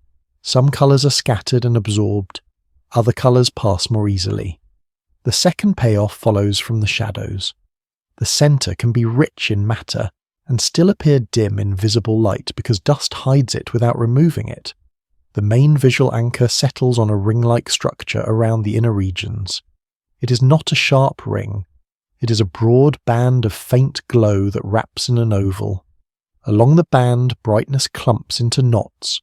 Between knots, the band fades but remains continuous. The physical detail is a layered edge. The band has a brighter inner rim and a softer outer skirt. The inner rim marks where material crowds into tighter orbits. The outer skirt marks where the crowd thins and spreads. Another payoff arrives without urgency. A ring-like band forms when many paths share a similar radius for a long time. Crowding makes a ridge in density. The ridge makes a ridge in glow. The core concept comes next in the simplest form. Gravitational potential means the shape of gravity's energy landscape. Like a deep, smooth basin pressed into soft ground, the potential guides where things settle and how fast they can move. Some slopes are shallow in the outer disk. Some slopes become steep near the center. This matters because the same spiral arms and halo are all moving on one continuous landscape.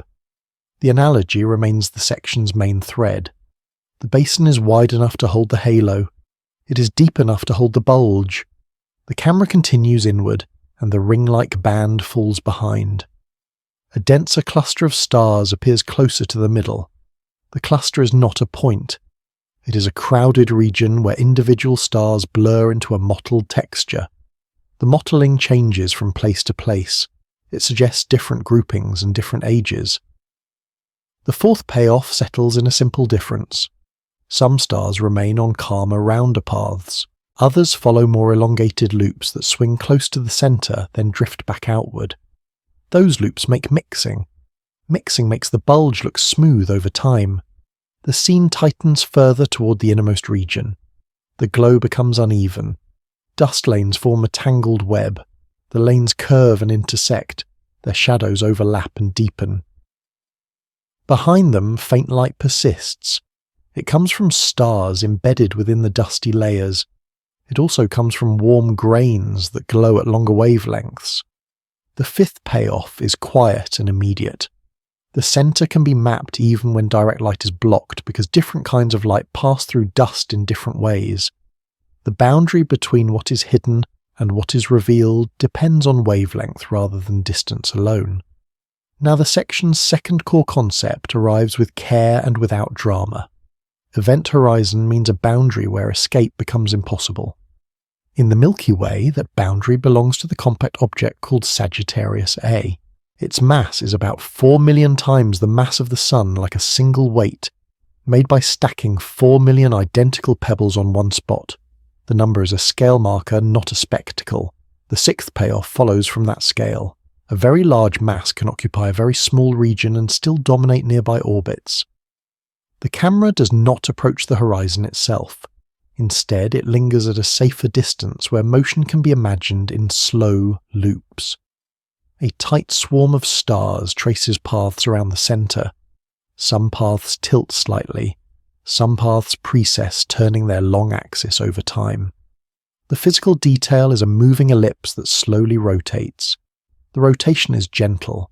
It is a signature of a strong central field. The basin analogy deepens once more.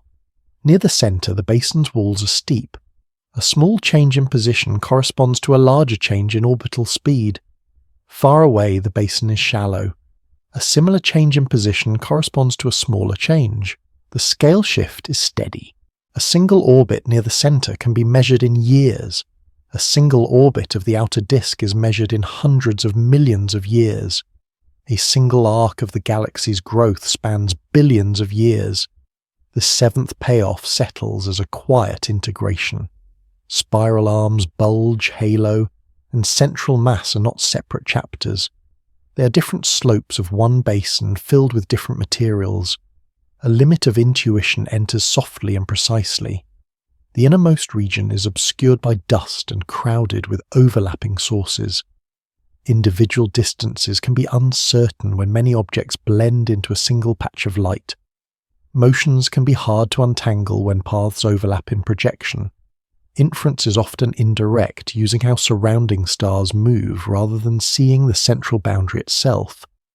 Even the basin's exact shape can have multiple solutions that fit similar motions. The limit is therefore dust opacity crowding and degeneracy in reconstructing the inner gravitational field. Yet the broad picture remains stable.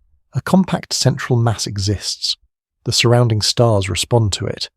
The larger galaxy responds to both. The scene begins to widen again. The tight swarm becomes a small bright knot at the bulge's heart. The ring-like band reappears as a faint oval. The dust lanes soften into thin shadows. The spiral arms return as gentle curves. The halo becomes a dim sphere around everything. The eighth payoff arrives like a soft exhale. The Milky Way shape is a set of gradients and rhythms rather than hard edges. Density rises, then falls. Light is scattered, then passes. Orbits tighten, then widen. Time stretches from years to eons without changing the rules that guide motion. The final image rests on the galaxy as a whole. A faint pinwheel turns without sound. The brightest parts are delicate and thin. The darkest parts are deep and calm. In that stillness, the tour ends without a cliff. The next silence is simply space continuing to be space.